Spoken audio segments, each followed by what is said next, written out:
Thank you, everyone. Thank you so much for joining today in the face of Christ. And first we start with a moment of meditation. We'll come to that in a second.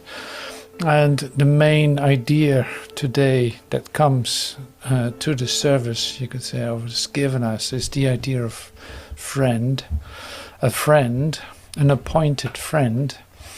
And we're using this idea.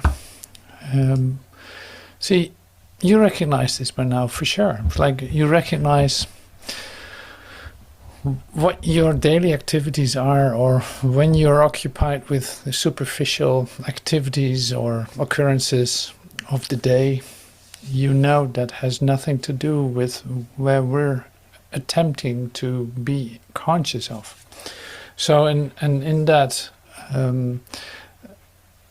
you always have to come into some kind of transition, like you come into a change within yourself, leaving this, letting this go, entering into an open consciousness where you don't know what's going to happen or what is given you, but you become receptive. Now, this say the two worlds don't meet, in other words. So it's like either you're occupied with the superficialities of the day, thinking that that's something that you have to deal with. Sure, absolutely, it's as true as you want it to be. And then there's the moment in which you in fact dislodge from that. You allow a relinquishment and change. And yeah, however that is for you, it's like there's a change going on and something else can occur, not definable necessarily. Something else is occurring. Now this transition practice that we do, like apparently you need some kind of structure in that, and you need some guides, some guidance, a lifeline that's going to be thrown out or put out in order for you to not necessarily to be saved, but at least to have a direction. So this you could see as the guidance. Now this appointed friend, where we're going to take a look at today, is in fact immediately announcing himself in the meditation too. Now the meditation, we use a part of the epilogue, say that what is written after the Course in Miracles, like after the workbook with all the exercises, 365 lessons, you have the epilogue. In fact, you've finished the curriculum as it is given or shared in the book. Now this first paragraph of that is very comforting, and that's why I'm using it now. So this is our face of Christ, you could say rejuvenation hour, in which we allow ourselves to be re-energized or remembered in the present of our true help that there is, our true fulfilling our true function, being in communication, taking time to let it occur, in fact dedicate this time for that, not knowing what will come out of it, but in fact already say taking a leap of faith or stepping into it with a confidence, like yeah, there's something is going to be given in some kind of way, and I'm waiting for that. I'm just here, say I'm alert, I'm right here, I'm receptive to let come what I can receive today. So that's entering into a different sphere, a different atmosphere, a different place inside your consciousness, releasing everything else for a moment, closing your eyes if you want, because your perception is not going to show it to you. So here we are. It's like, yeah, let's take time to do that. So like I said, I found this came to me, like the epilogue, the first paragraph of the epilogue came to me to share as a contemplation meditation. So we will use that in in the next 20 minutes or so, with some quiet in between.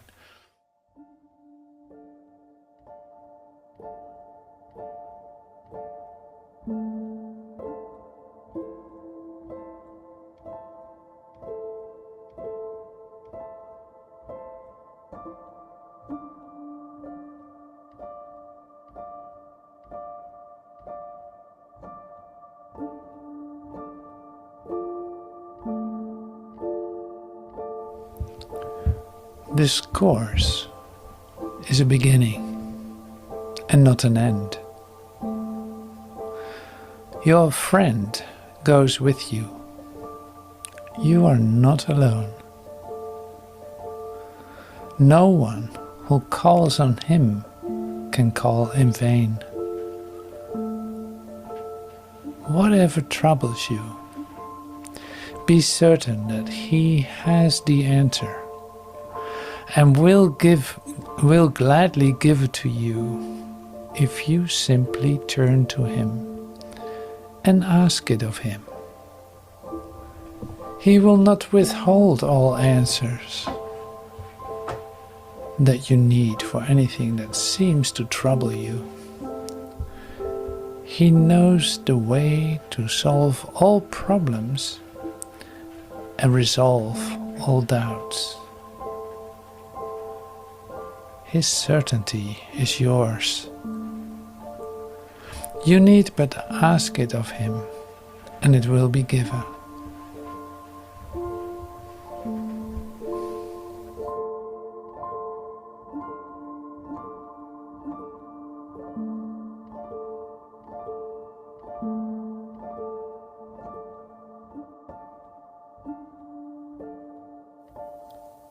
Ce cours est un début, non une fin. Votre ami vous accompagne, vous n'êtes pas seul. Nul ne peut l'invoquer en vain. Quel que soit votre problème, soyez certain qu'il a la réponse et qu'il vous la donnera avec joie si vous vous tournez simplement vers lui et la lui demandez. Il ne vous refusera pas toutes les réponses dont vous avez besoin pour tout ce qui vous semble troublé. Il connaît la solution à tous les problèmes et à tous les doutes. Sa certitude est vôtre. Il vous suffit de la lui demander et elle vous sera donnée.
Thank you so much for joining in the meditation and letting yourself be taken by the light, by that what takes you away. So that's so different. So this is a bit what I was referring to. It's like you seem to be transitioning, you seem to be changing, something seems to be changing when you come into the, say, atmosphere of light, you could say. When you see that your mind becomes still and thoughts cease, like thoughts come more to the background. Suddenly something shifts and changes in you. And yeah, it's like you go through different phases in doing so. So one of them is an emotional layer where you move through when you go deeper within yourself. So you move deeper into your withinness, but you seem to be passing an emotional part in it. So that's really wonderful. So you can release that. You can let that go. You don't have to do anything with it. So you go through it. And then things become quieter within you. This is very well possible. See, I was looking at what we're doing here, because we meet and we are exposed to A Course in Miracles text from Jesus and the Bible, and on Sundays Joel, and all this has the same function. You could say it has the same function because it literally brings you into the atmosphere of ascension, of resurrection, of not this. There's an alternative. It brings you into the frequency of the alternative, you could say. And so whatever we bring in here, whatever is given to us to take a look at, has that specific function. So it literally relates to something that you recognize in yourself, but that has nothing to do with the place where you find yourself a moment ago. And I keep repeating that, of course, because otherwise you think the two can be combined, and that's just not the case. So the more clear that is to you, the easier it is to make the shift. So it's in trying to keep both, that the conflict is there, and releasing one opens up the door to the alternative. That's why this is why we keep remembering this. Why we keep, in fact, sharing it to one another in whatever way. So that's the function of what we share today too. This is what I'm going to use is from chapter 26, and we were dealing with chapter 26 like a moment ago. I think it was maybe Monday or something. Oh, that was yesterday. Okay, great. So like chapter 26 is very interesting as a chapter, just like 27 and 28, and of course the rest too. But these are the transition chapters. So 26 is really the transition chapter. So you see that the references that are there, that things that are given, are absolutely helpful exactly in this point of where you see the changes occurring within you. You have discovered, this is not it, you have discovered there's such thing as a miracle. What does the miracle do? It literally reminds you that you are the dreamer, but also that in the same time that this has no reality, but the reality is in you and can be experienced. So in fact, the sudden shift into invisibility is what the miracle is. Now this is good to know, like good to have this reference. We know, we have heard this, we have heard this many times, and great to discover that. So it's like now there's this exact transition point. You can call it like a 0 point, like Teilhard calls it a 0 point. It's the point where you actually are at your bottom, that you don't know anything. You know that whatever you did before, you've seen it for what it is, and you don't want it any longer. You don't need it any longer in order to have an identity or something. Like you don't need it to confirm your own identity any longer. So you're ready to to basically open up for your true identity, and in that everything is given. But also it's like there's in this transition point is really you need some help, because you cannot do that yourself. You need yeah, you need a hand, as I can say, like you need a friend to do this. You need someone with the experience of knowing where to take you. And like we practiced in the meditations, like there's a friend, and you can use his certainty. You can totally rely on him for this transition, for this coming into a different experience of yourself momentarily. It's like it's not forever in that sense. If you don't want it to be forever, it is not forever. But it's a change, and the change is for a moment you experience something else. And not to make it too dramatic and thinking that you're never gonna come back or something, like you fall into an abyss and there you go and who knows what. No, that is not how this works. So the miracle is literally to have a moment of invisibility in which you return back to your daily affairs and you do the things that you do, only finding yourself in a different place in time. Literally, time collapsed when you allowed the miracle. So that what seemed to have been taken, what could have been taken like 50 years, you just did in 2 seconds, just by allowing the miracle to occur. And this is how this is. Like that's really the function of the miracle, is to collapse time. So literally to render it in a way that it can dissolve, that it can be shortened, that the celestial speed up, the heavenly speed up can take place within your consciousness. Like that's why you dedicate your life to, in fact, with the Course in Miracles. You're going to have moments in which you experience that. Now in chapter 26, like I said, there's a lot about this transition. But the part that I want to share with you is exactly where, in fact, to hook on to the friend that we were talking about in the meditation. And this is called the appointed friend.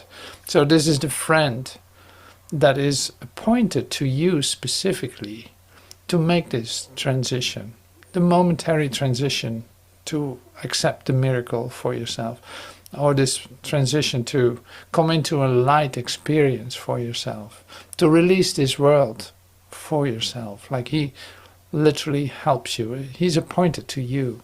He's given to you. It's up to you to make use of it. But you have to know how to find him, so to speak, and what it actually entails. So that's why we take a look at this, what is given in chapter 26. The appointed friend. So this is chapter 26 of A Course in Miracles. I use the Urtext because I do. And we start with 26F12, which is like a paragraph before that. And this is like a classic expression of A Course in Miracles. Such is each life, a seeming interval from birth to death, right? Nothing new. We know this, like a seeming interval from birth to death and on to life again. A repetition. Oh, this is new. A repetition of an instant gone by long ago, which cannot be relived. A repetition of an instant gone by long ago, which cannot be relived. And all of time, this is why we want to shorten this craziness, all of time is but a mad belief that what is still over, what is over is still here and now. That's the amazing thing. So all of time is but the mad belief that what is over is still here and now. We practice this with lesson 7, of course. I see only the past. So it goes a bit further than just seeing the past. It's like that's the only thing I believe that is real about me. And when I believe that there's such thing as time and all the ingredients connected to time, like your memories, the happenings that are taking place, seemingly taking place. Here's an invitation. Forgive the past and let it go, for it is gone. So you might as well just let it go.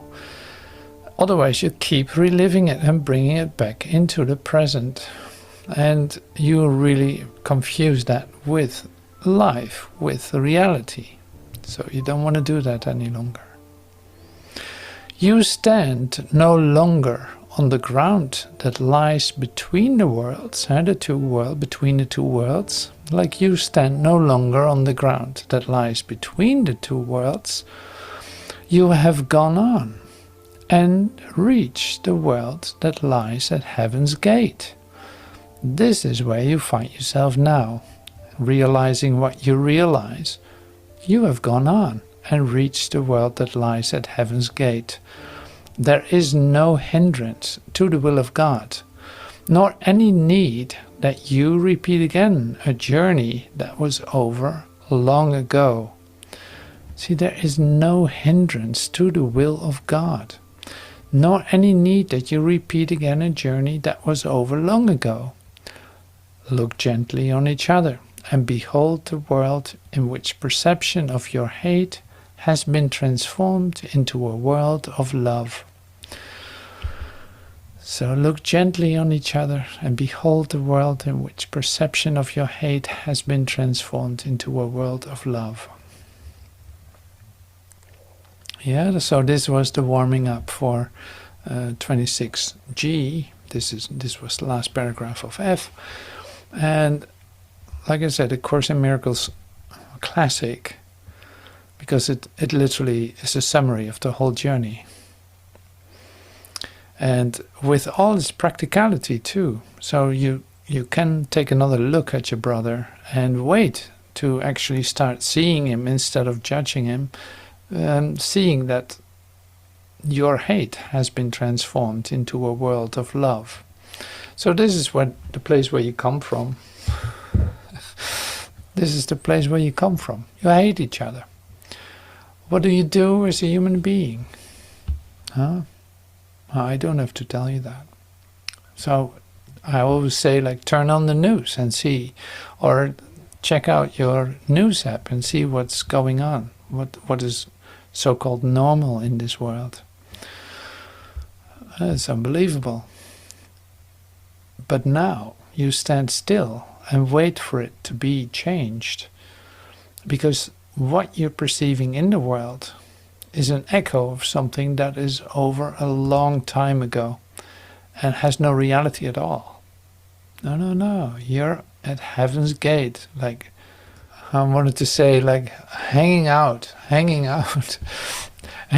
around heaven's gate, still waiting to go in, but you hang out there. It's like as if you're waiting for something, but you're quite comfortable knowing that you found the gate of heaven. You're quite comfortable in that. So now the next step then would be to knock on the door and say, like, hey, and enter in fact, like waiting for the door to be opened, but you will have to knock, otherwise it cannot be opened. So this is a bit like the laid back version of Heaven's Gate. You see, like, everyone's sitting close to the gate and hanging out in some sunlight, because it's quite a happy dream already. And now it's like, whenever you feel ready to knock on the door, you might as well just do it. So the appointed friend is coming to you today, and he has to tell you something. This is just very gentle, very lovely. This is one of these lovely brothers that come to you and ask you, like, hey, you wanna give it a try? You wanna go just do this? I'll take your hand. Well, let's do this together. This is a bit like how you could look at it. It is that natural, accessible. You could say, that's the word, accessible. It's so here, right in front for you to let yourself be guided to it. Anything in this world that you believe is good and valuable and worth striving for can hurt you, and will do so. The safety message on any occurrence in this world Mostly it's printed in fine print, so you don't even see it. But it is 100%. It scores 100%. It's just like, don't smoke any longer because it's not good for your health. This is like, well, as long as you believe that good and valuable is worth striving for, don't be surprised that you will be hurt, because you're going to. So if that would be if there would be a sticker on any of those occurrences, that would make it a little easier. But now this is up to you. You have to remind yourself that this is the way it is. This world holds nothing that I want. Anything in this world that you believe is good or valuable and worth striving for can hurt you and will do so. Not, here's the thing, not because it has the power to hurt. No, of course not. But just because you have denied it is an illusion and made it real for yourself. And it is real to you. It is not nothing. So don't fool yourself. You see something to strive for, you think it's real, you're going to go for it. Just like I said the other day, it's like you're going to go for that because you have the image. You see the image and say like, yes, that's mine. I'm going to do anything for it to get that. Now, if you believe that there's something valuable, good and valuable, and worth striving for, it will hurt, and it will do so. Because you have denied it is but an illusion. Yeah, you've confused it with reality. And through its perceived reality has entered all the world of sick illusions. All believe in sin, in power of attack, in hurt and harm, sacrifice and death has come to you. For no one can make one illusion real and still escape the rest. And this is the part you don't like, because you like some of the illusions to keep for yourself, but you forget that you literally invite the whole frame of reference all together, and there's no exception to that. For who can choose to keep the ones which he prefers and find the safety that the truth alone can give? Who can believe illusions are the same and still maintain that even one is best? Yeah, that doesn't fly. Now this is you could say like this is 10 years of learning the lesson. I have fun doing this. I love it. It is like this what you just read can easily be a learning trajectory of 10 years. Easily. Because this is the one lesson that you don't want to learn, because you want to keep some of your favorite illusions that are the best. You want to keep them. And the rest can go, but you want to keep those. Like, no. I have them right here in my pocket. So, yeah, like I said, that can easily be a lesson of 10 years. No problem. Of course, you're not going to do that now, since you are such a dedicated student, and that's really wonderful, and you can release it today. Absolutely, no problem. But yeah, I guess I'm talking about myself. So yep, I recognize that. So this is so great what is being shared here, and it's so to the point that it's really worth standing still with it. That's why I had to share this. Like, whoa, that's such a incredible moment to remind ourselves of. Like, we want to have great ideas, spiritual ideas to achieve and come into beautiful experiences, but this little thing is so incredibly practical. Like, you want to keep an illusion, you still want to hold it for yourself and let the rest go. You can wait before the gate of heaven as long as you want, but you're not entering into heaven. That's the difference. So in other words, there's still guilt connected to it. There's the confusion of levels. There's the confusion that you're doing the right thing, but are not willing to let go of like there's no difficulty in miracles. There's no hierarchy in illusory objects or things that you want. There's no difference in it. Like they're all illusions. That's what makes them the same. There's no difference between one illusion and the other. And this is a point that, yeah, it takes a moment before you accept that completely. So this great learning. So how do you want to experience the real world if you still believe illusions to be true?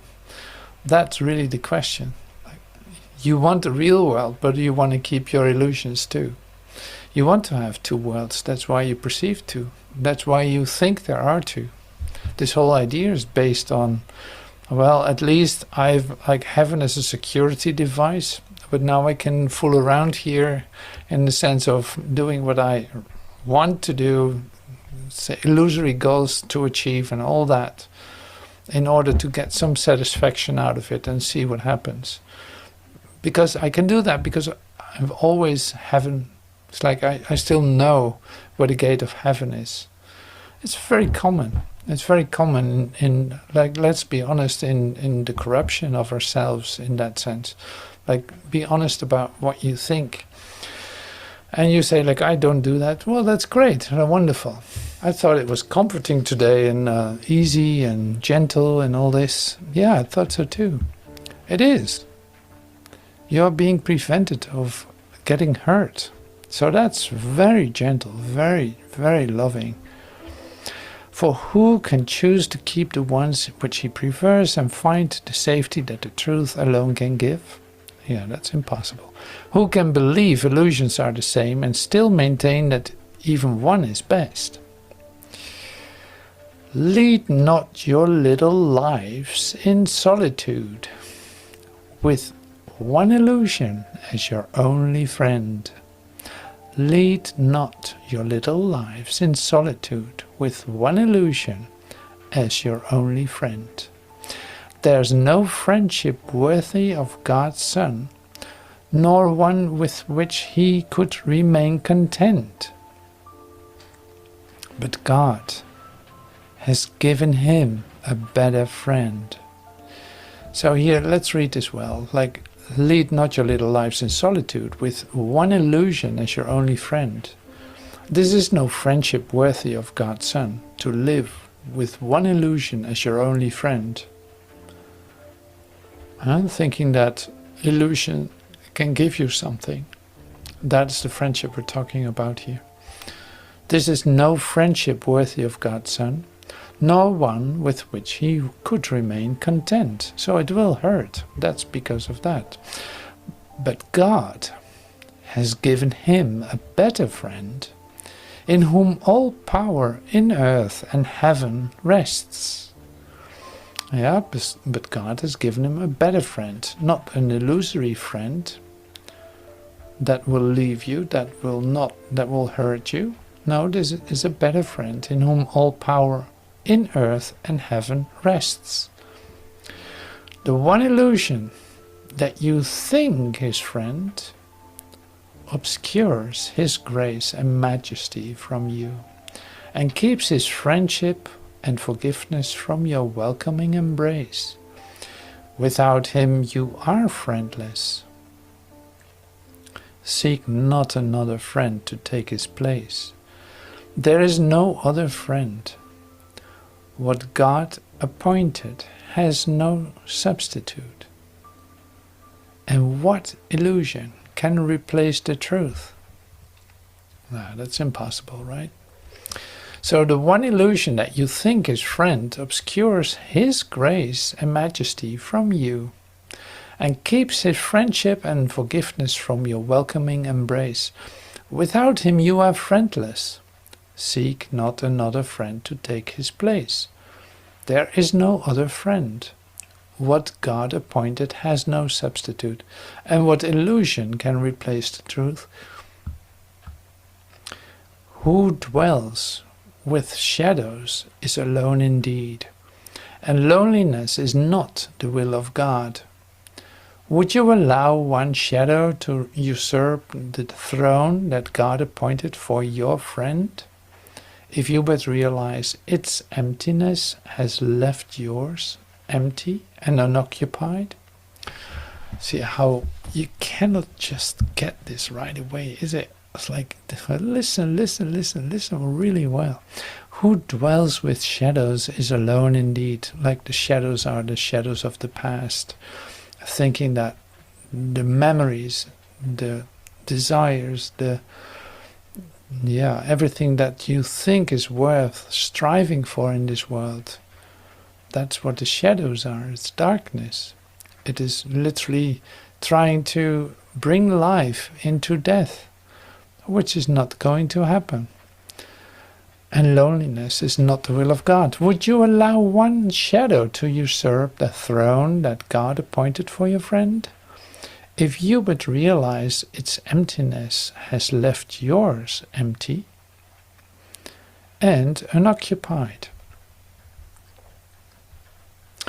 Make no illusion, friend, for if you do, it can but take the place of him whom God has called your friend, and it is he who is your only friend in truth. He brings you gifts that are not of this world, and only he to whom they have been given can make sure that you receive them. He will place them on your throne when you make room for him on his. So now this is the appointed friend. He brings you gifts that are not of this world, and only he to whom they have been given can make sure that you receive them. He will replace them on your throne when you make room for him on his. See, it's not about finding a direct answer. It's not about finding a direct answer, like who is this friend then exactly? So that's not how to discover it. Because I could give a definition of it, or I could say like, well, that's this and this and this, but then you miss it. So this is the point where experience comes in. Like, you can invite this friend to connect with you, and then you know your friend. It doesn't make sense to talk about it. You can say like, well, the he that is illusory is the self-defined you that you think you are. The Christ is your true self. So that, but you're like, we had this the other day too. It's like, no one enters heaven but by me. Like, this is what Jesus shared. Like, in the totality of your being, this you can come to this whole-mindedness, you could say, or this completedness in you, only through that. So it's like, yeah, that's your appointed friend, but it's not what you think an appointed friend is. So we saw the other day, it's like, it is a matter of vertical alignment. It is a matter of looking at this in a vertical way, not in a horizontal way, or with an idea of a friend, like a really nice, beautiful Jesus face sitting on a throne waiting for you, and like the chair is empty, and now you're going to sit right next to him. Like, that would be a fairy tale. Now this is a light configuration we're talking about. Like, this is a light experience of recognition. This is what you invite in if you release the past, if you let go of these ideas, if you really can say, in fact, experience, there's none of this I want. There's nothing that I want of this, in such a way that you literally have a moment in which you experience a miracle. A miracle is a sudden shift into invisibility. Well, if I want to use words, let's use ones from the Course, because they are given by Jesus himself. Now here, it is about the action of inviting him. It's not about defining him, but it's the action of inviting. It's an inviting. It's happening within you. So the release that can take place of releasing those ideas about this friend, about what you think that is, will bring you closer to it. And in fact, say, the possibility to awaken in that experience. So that is in fact given here. So is it the Holy Spirit? Yes. Is it Christ? Yes. Is it you? Yes. Without your self-definitions? Yes. And is there such thing as a throne? No. What are you talking about? That has nothing to do with it. Not a throne as you think a throne would be. So, but it's like allowing yourself to be shown that place is what this is. This is an invitation. And your appointed friend is waiting for you. He is already given to you as a friend. Now it's only up to you to recognize him and say to take his hand. See, this is all made very visible in that sense, since you believe that you're a body with a hand and a head. It's like this is given to you specifically in this way, and that's perfectly all right. So it's like, yeah, you can reach out your hand, in fact, and let that innerly take place within you. You can use, well, this is what we read in the meditation too, you can use his certainty to take that step. You're not falling into anything. No, you're being lifted up and taken, like you're literally taken up.